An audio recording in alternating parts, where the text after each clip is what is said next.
way, I just want to say, like, Noah Samsen was the exact person who was literally like he was literally talking about, um, oh, we need to take it a step further, okay? Like, we need to take it a step further, right?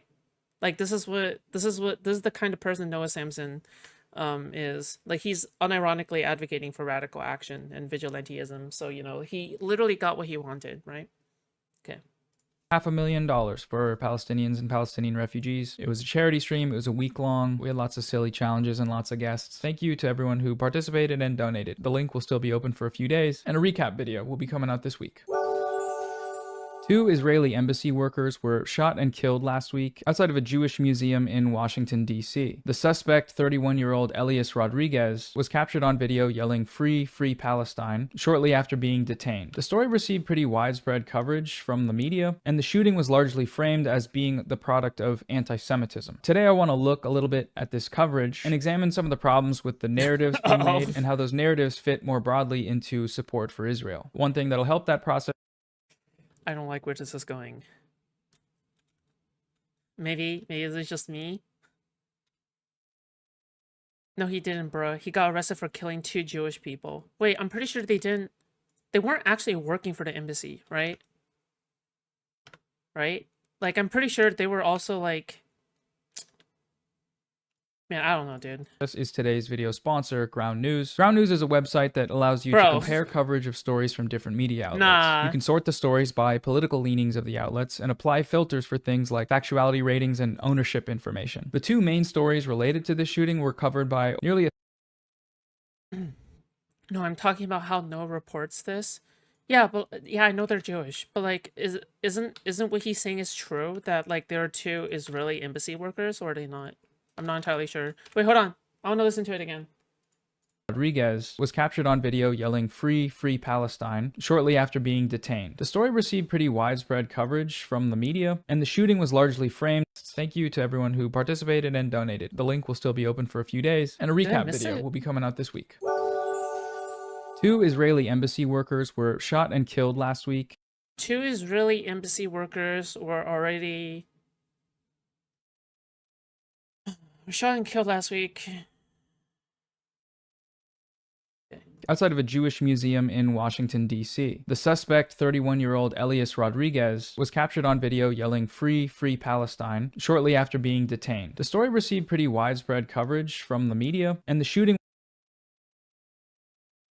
I mean, did he do the implication? I'm not entirely sure. Maybe, okay, sorry. Maybe I'm like stupid here. Yeah, I'm pretty sure he's not saying that this person was arrested for being pro-Palestine. I'm pretty sure he said, I'm pretty sure it can be implied that like he's saying, oh, the person fucking did the shooting, and that's why he got like fucking GG'd, okay? Was largely framed as being the product of anti-Semitism. Today I want to look a little bit at this coverage and examine some of the problems with the narratives being made and how those narratives fit more broadly into support for Israel.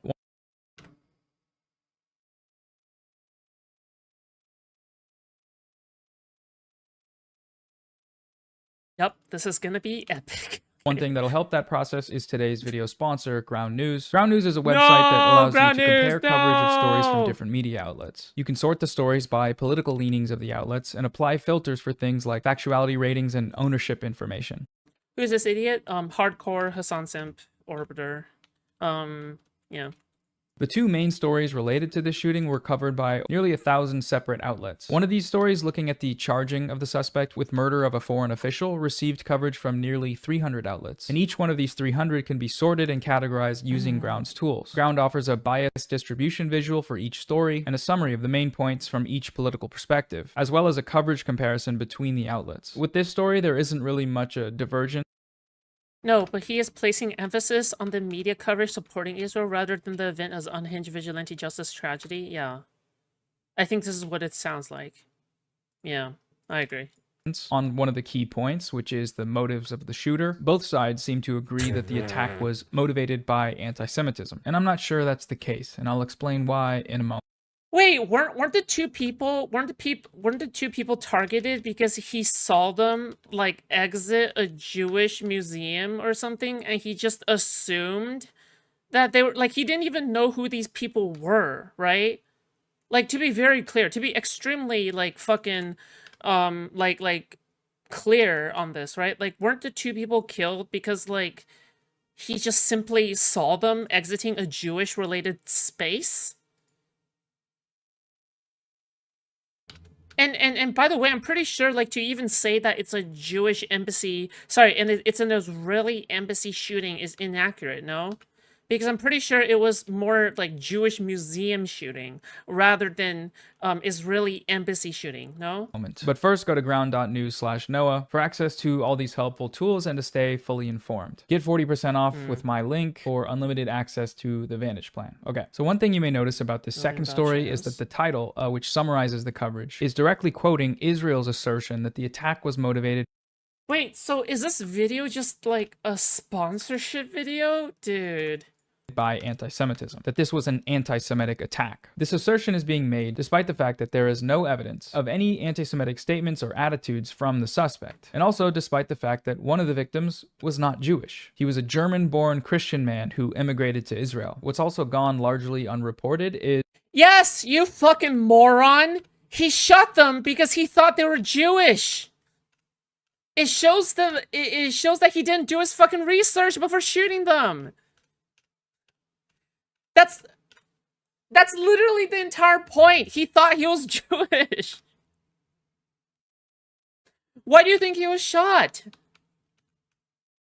is the suspect's manifesto. Rodriguez published a manifesto before the shooting, which has been confirmed as authentic by multiple sources. I don't think I can read it on here or even link to it without this video being taken down. So I'm just going to say that it exists and it's fairly easy to find. And if you find it and read it, what you'll see is that the guy was not talking about Jews. He was talking about Israel. It is entirely focused on criticism. Oh my god, at this point, they're the same thing, okay? Every single, like, fucking anti-Semitic Israeli propaganda that exists out there is 100% also applicable to Jews, okay? Like, for example, if I never mention black people and I only talk about thugs and how violent thugs are, what group of people do you think I'm referring to when I am talking about thugs, right?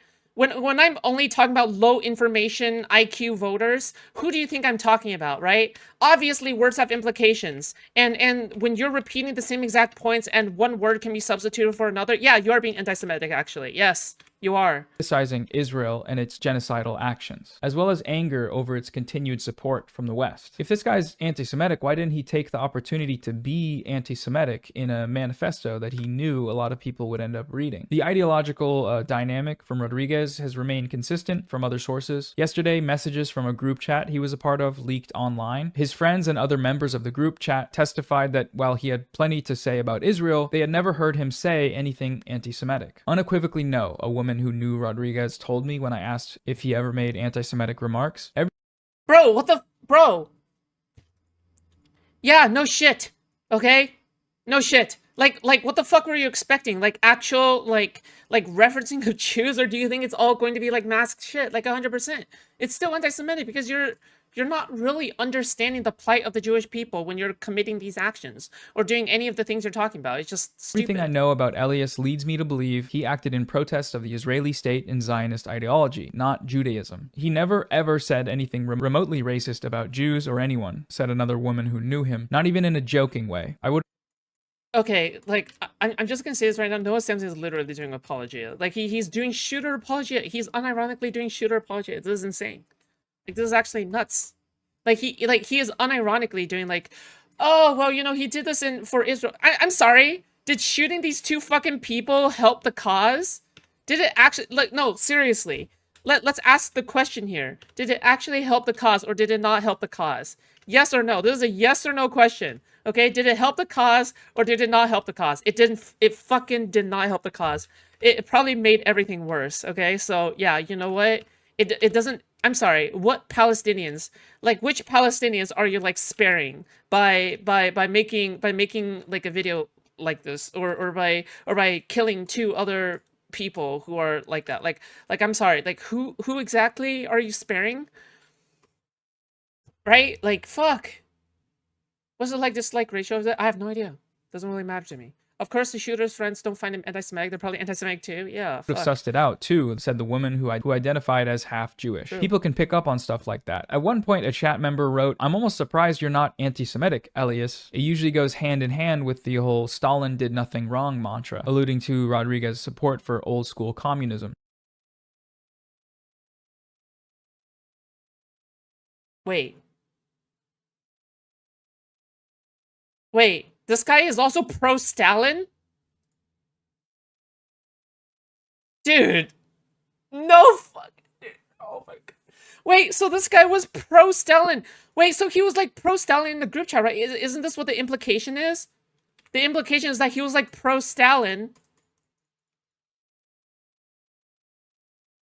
And his friend is saying, oh, I'm surprised that because even though you're pro-Stalin, you're not anti-Semitic.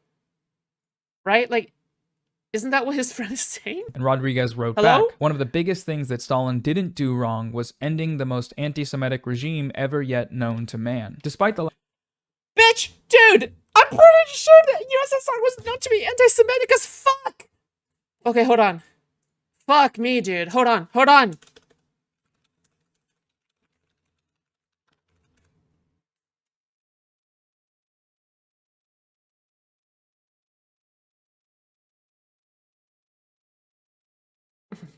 Joseph Stalin and anti-Semitism. The accusation that Joseph Stalin was anti-Semitic is much, you can see here it's purple because I clicked on this before, is much discussed by historians. Although part of a movement that included Jews and ostensibly rejected anti-Semitism, he privately displayed a contemptuous attitude towards Jews on various occasions that were witnessed by his contemporaries and are documented by historical sources. Stalin argued that the Jews possessed the national character but were not a nation and were thus unassailable. He argued that Jewish nationalism, particularly Zionism, was hostile to socialism. In 1939, he reversed communist policy and began a cooperation with Nazi Germany that included the removal of high-profile Jews from the Kremlin. Brother, dude, basic fucking history, dude. People just don't understand basic fucking history. Hold on.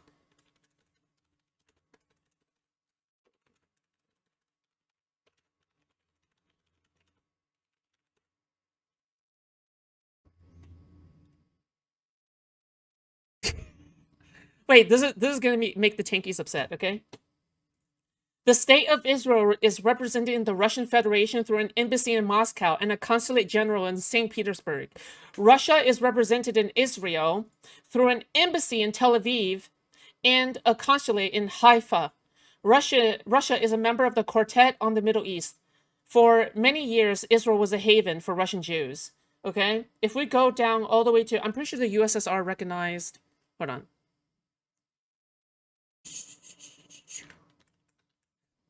This is so stupid, dude.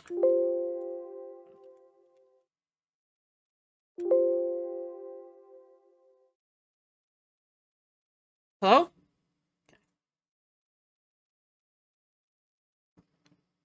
The Soviet Union voted in favor of a Jewish state during the UN partition plan and recognized Israel days after it declared independence. Yeah. So, by the way, the first faction, the first fucking faction to recognize Israel as a state, I'm pretty sure was the USSR. I'm not joking. I'm not fucking joking, okay? The first faction to recognize Israel. Oh, never mind. It's fucking United States. Wait, but the Soviet Union recognized Israel 3 days later. Okay. Dude, wait. What? Hold on.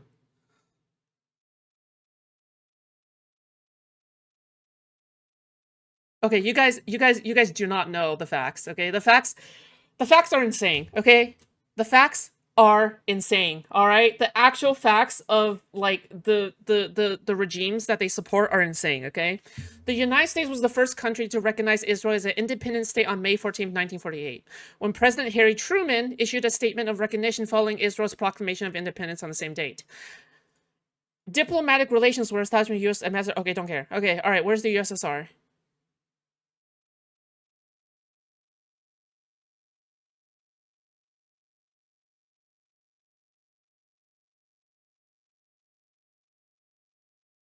Wait, where is the USSR? Where is it? Where is it? Where is it? Where is it? Where is it? Where is it?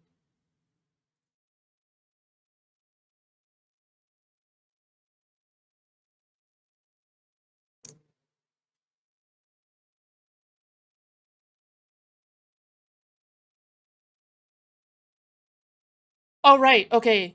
International recognition of Israel. Okay, ready? What do you use for chat overlay? I use Botrix. So, international recognition of Israel. Ready? So, if we go all the way down, let me see. Belarus, Belgium. Okay, Benin. Don't care. Don't care. Don't care. Don't care. Canada. Don't care. China. Don't care. Oh, wow. Look at this. China recognizes Israel. Uh-oh. By the way, guys, just FYI, all right? Just FYI. I just want to say like FYI, all right? FYI, all right? All of their favorite communist states recognize Israel as an actual fucking country, all right? So, good job. Okay? Like actually, like by the way, these states that you worship so much, I'm sorry, they recognize Israel, okay? Too bad. Cuba severed relations. Oh, the most recent government does not recognize. Okay, I guess not Cuba, okay? All right, whatever. Let me see. But what about China, right? Let's see. Iran, Iraq, Ireland. Where is the USSR? Soviet, Saudi Arabia, Slovakia. And by the way, these are all like former USSR states. Like all the USSR states, um, yeah. I'll show Ukraine, Yemen. Wait, is the USSR not on this? I mean, this is both yes and no. I'm pretty sure, right? Do they not put like former factions on here?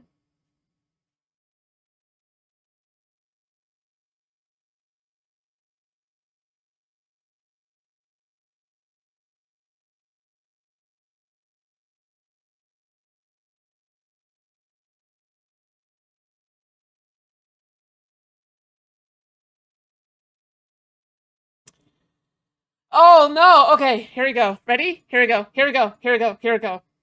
Following Israel's establishment, the Israeli Provisional Government was established to govern the Yishuv. What the fuck is the Yishuv? Whatever, I don't care. And while military operations were still in progress, it was promptly granted de facto recognition by the United States, followed by Iran, which had voted against the petition plan, Guatemala, Iceland, Nicaragua, Romania, and Uruguay. The Soviet Union was the first country to grant de jure recognition to Israel on 17th May of 1948. What is de jure? In law and government, describes practices that are officially recognized by laws or other formal norms. The phrase is often used in contrast with de facto, which describes situations that exist in reality. All right. So Soviet Union, all right, making some headway. All right, what else can I say? All right, anyway, yeah, sorry, I just wanted to get that out real quick because nobody knows about this.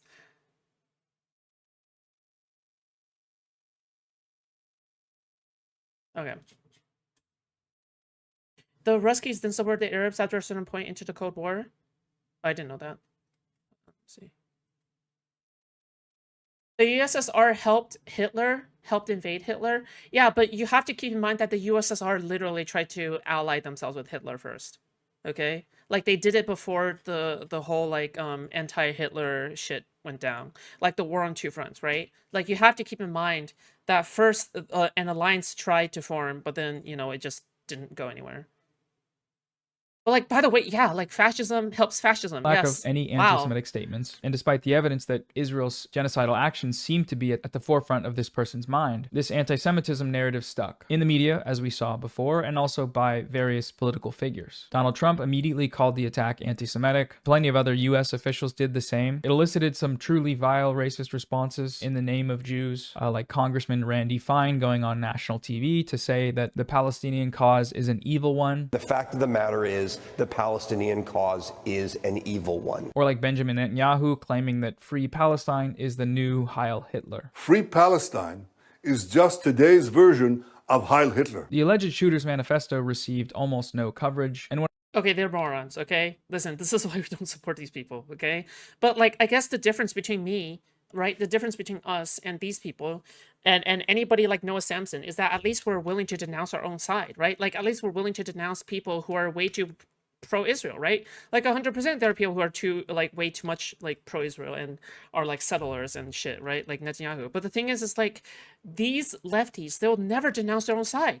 They will never denounce their own side that is like blatantly anti-Semitic. They never do it. So this is why it's the standards are completely double standards. one of the few independent outlets that did cover it, the Twitch streamer Hassan Piker was punished for doing so. His Twitch account was suspended. Covering manifestos of this nature is technically in violation of Twitch's rules, even if you cover them in a critical manner. Hassan acknowledged this and accepted the ban, but also requested that the rule be changed, pointing out the fact that he has covered manifestos like this one in the past multiple times, and this is the first time this rule has been enforced. There's reason to believe that the ADL was involved in this decision. The ADL has previously pressured Twitch to ban creators for false anti-Semitism smears, as in the case of the Habibi Pass tier list, where all of the creators involved with the panel received 30-day suspensions. Also, Jonathan Greenblatt, the ADL's director, went on CNN immediately after the shooting and baselessly smeared Hassan as an anti-Semite, and also heavily implied that he was responsible for the shooting, at least in part. All of us need to call it out. I'm thinking about the New York Times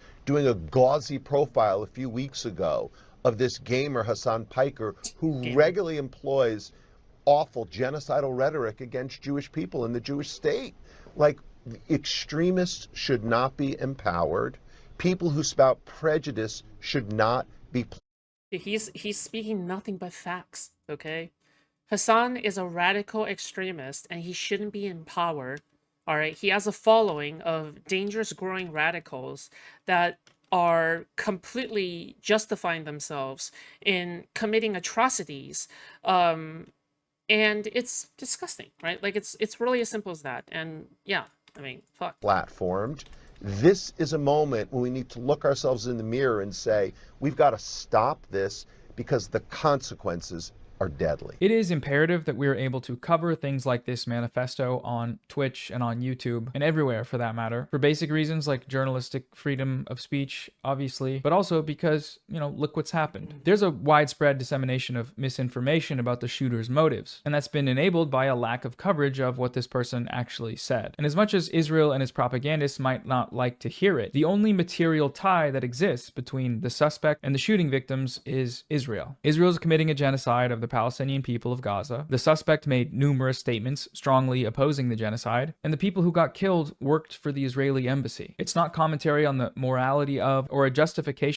Yeah, but then now, according to your video of the matter, right? Like, according to his video on this matter right now, right? You can argue that, you know, these actions are then justified because it was never about anti-Semitism. It was always about Israel. So therefore, shooting people who come out of a Jewish museum or anything like that is like particularly justified or something.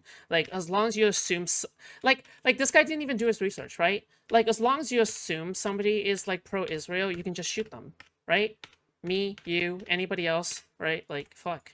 For the shooting to acknowledge these facts, ignoring them and opting Okay, probably not me. I look Asian. instead to just make things up. They don't know. They don't know that I'm secretly Israeli. Like saying that this guy was a rabid anti-Semite, implying that he just wanted to go out and kill Jews randomly, Jews who may or may not also be Christian. All of that simply obfuscates the reality. It sets the standard that any actions taken against anyone associated with Israel, justified or not, are inherently anti-Semitic, which makes criticizing Israel anti-Semitic, which is how this genocide keeps going on. This is the logic of genocide. This is an ongoing case, and obviously we don't know all of the details yet, but it's for precisely that reason that we should be skeptical and hypercritical of anyone jumping to any conclusions. And right now, the most prominent voices that are doing that are the supporters of Israel. They are concluding that violence towards anyone associated with Israel is always anti-Jewish violence, even if the suspect has no record of anti-Semitism, a clear record of anti-Zionism, and even if the victim isn't Jewish. It sounds sort of insane, but you know, the world is insane. Tens, likely hundreds of thousands of Palestinians have been slaughtered by Israel. Gaza has been almost completely destroyed. Israel is starving everyone in the Strip and locking Palestinians in cages to divvy out breadcrumbs. The loudest voice. Oh, you're so right, okay? Because they're starving, okay? Because Israel is being such a dipshit to the Palestinians. we're just gonna go and kill two random ass people? Two people who don't even have any prominence or skin in the game? Two people who aren't even famous?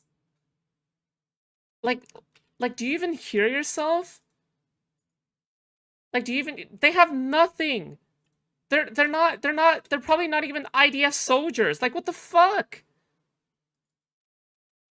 What do you think of Basim yourself? Dude really seems like a Hamas propagandist. I don't know who Basim is. Decrying the recent shooting are, of course, the same ones that have said little to nothing about the people Israel has killed. The 20,000 children, the babies starving to... Yeah, but how does this help? Like, I'm just curious, okay? I wonder if Noah will ever answer this question. Like, how does this help? Like, fuck it. Let's just say I was really passionate about helping the population of Palestine, okay? Let's just make an assumption. All right, let's assume that I really care about the population of Palestine, which I do, okay? I do. Okay, in that case, how does this help? Seriously, how does it help? I'm just curious. I'm just curious about the question. It doesn't help anyone. It makes the movement look bad, right? No one's gonna get behind it. Everybody already thinks you're annoying. Nobody thinks you guys are like the good guys here, okay?